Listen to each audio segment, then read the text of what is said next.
A lot of us may fall in the same trap of shaitan. When calamities strike, these are tests from Allah Azza wa Jal. No one on earth can escape Allah's testing. But Allah's tests to us vary. Now, your friend is divorced and he has problems at work. He's scared to talk back to his boss. He has a lot of calamities. If you ask him, all these calamities that you're having combined, would it be equal to having colon cancer or leukemia? Or would you be fine with these calamities and trials from Allah Azza wa Jal? He would tell you definitely no. What I'm going through is far better than being a patient of cancer stage 4 or whatever. May Allah cure all our ill people and loved ones.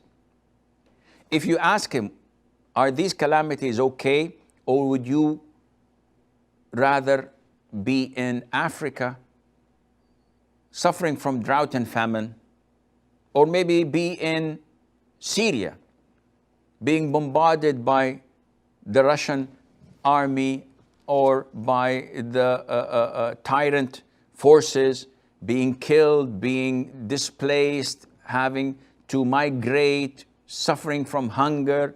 You don't know when someone will come and chop your neck or take your loved ones and do heinous things with them.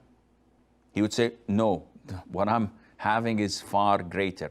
So you should look at other people's suffering in order to appreciate what Allah Azza wa Jal is testing you with, first of all.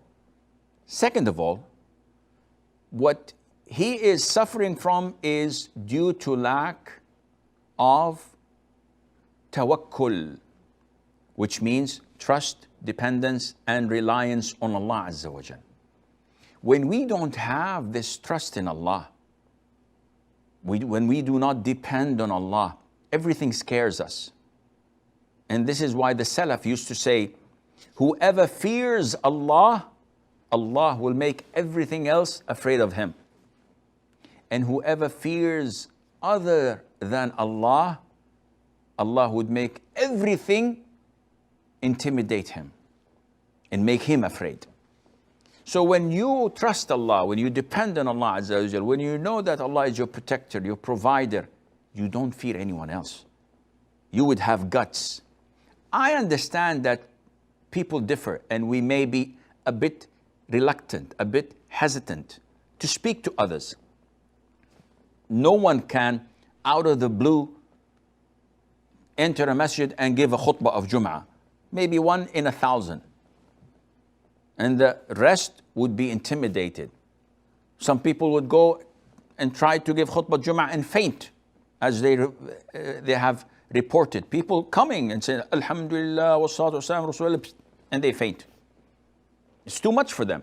And there are people who have no problem in giving a khutbah to Jum'ah, and they have no shame in coming on Got Talent or The Voice or whatever and singing their heads off. They don't even observe Allah Azza wa Jal. They could care less. They don't think that they're doing something haram because they don't even know what haram is.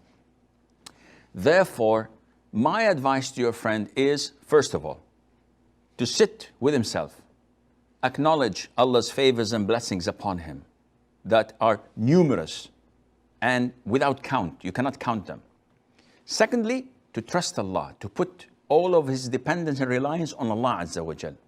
Thirdly, try to communicate, not to be defensive all the time, not to block yourself out of any conversation. Try to make a move. Try to push yourself a little bit. And once you cross this line of being reluctant and hesitant, inshallah Azza wa Jal, you will find a big difference.